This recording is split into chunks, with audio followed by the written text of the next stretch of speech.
जय वडवी या आमच्या आदिवासी युवकाची चाकूने हत्या करण्यात आली, खून करण्यात आला।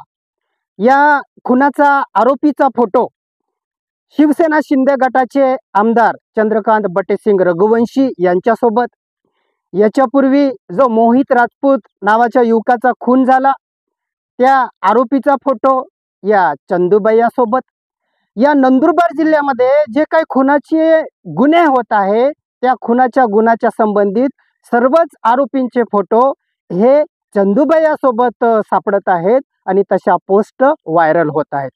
हे आरोपी चंदूबैयाची माणसं आहेत अशा पद्धतीच्या स्पष्ट पोस्ट लोक सोशल मीडियावरती टाकत आहेत।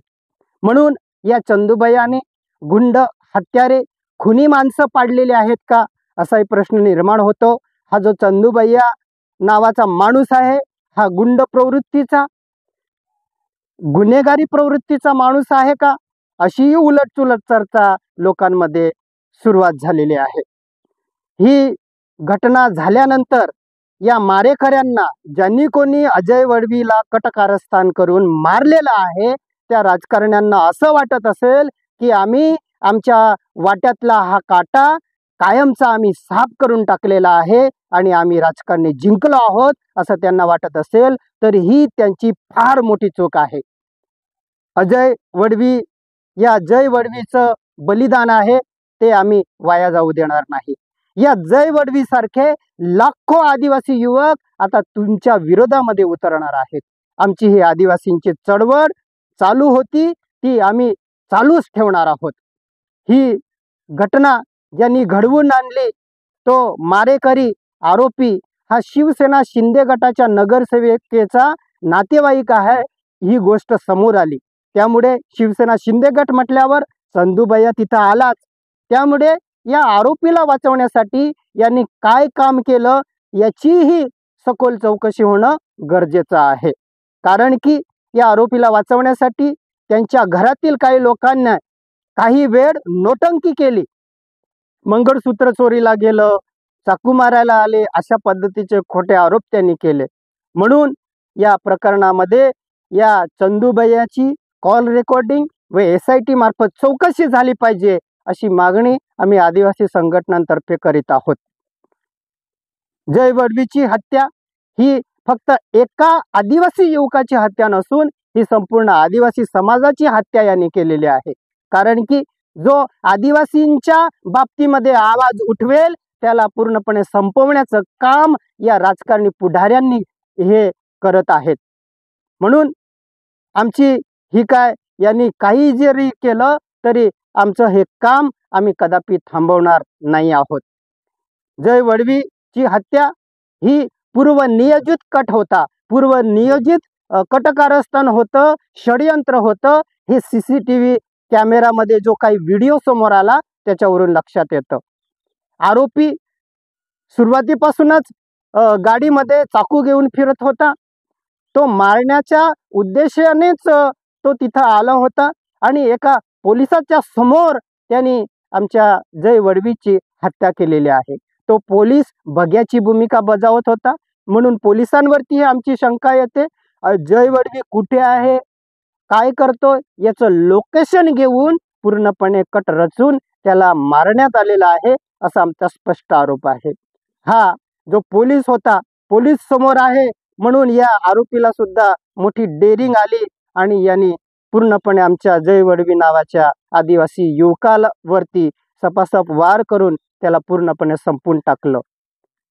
या नंदुरबार जिल्ह्यामध्ये चंदूबैया नावाची मोठी घाण आहे। ही घाण या नंदुरबार जिल्ह्यातून साफ करण्याची गरज आज आदिवासी बांधवांमध्ये निर्माण झालेली आहे। हा चंदूबैया आदिवासींचा दुश्मन आहे। हा आदिवासींच्या आरक्षणाच्या विरोधामध्ये आता बोलायला लागला आहे। हा म्हणतो की नंदुरबार जिल्ह्यातील आदिवासी पुढाऱ्यांना या जिल्ह्यात फिरू देणार नाही। अरे हा जिल्हा काय तुझ्या बापाचा आहे का? हा सारखा आमच्या आदिवासी बांधवांना जिल्ह्यात फिरू देणार नाही अशी धमकी देतोय। याला एवढी डेअरिंग येते का? याला डेअरिंग यासाठी येते, याची मस्ती यासाठी चढलेली आहे की आपल्याच आदिवासी लोकांनी या चंदूबैयाला मोठं केलेलं आहे। म्हणून शिवसेना शिंदे गटाच्या सर्व आदिवासी कार्यकर्त्यांना माझी विनंती आहे, तुम्ही विचार करा. या सापाला तुम्ही कितीही दूध पाजलं तरी शेवटी हा साप तुमच्यावरती डसणारच आहे. म्हणून शिवसेना शिंदे गटाच्या कार्यकर्त्यांनो, तुम्हाला लाजा वाटायला पाहिजे. आपण कोणाला मोठं करत आहोत?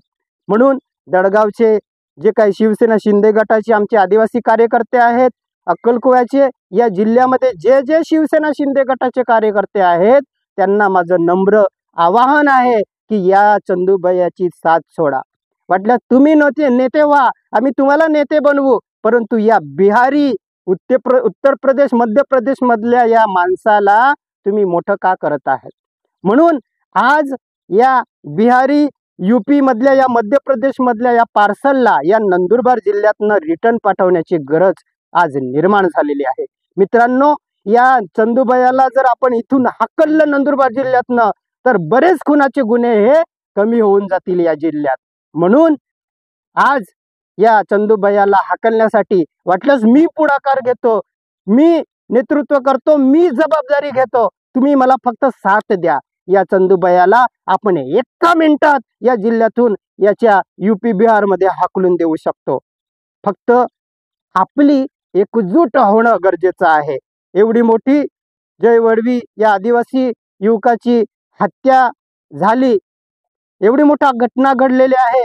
पूर्ण आदिवासी समाज या आरोपींच्या विरोधामध्ये पेटलेला आहे.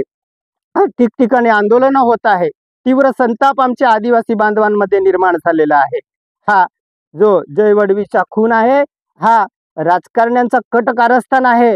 म्हणून याच्यामध्ये जो कोण मोठा मासा आहे त्यालाही सापडवण्याची गरज आहे, आणि जो कोण मोठा पुढारी याच्यामध्ये आहे त्याच्यावरती सुद्धा खुनाचा गुन्हा दाखल होऊन त्याला अटक झाली पाहिजे, अशी आम्ही आदिवासी संघटनांतर्फे मागणी करत आहोत.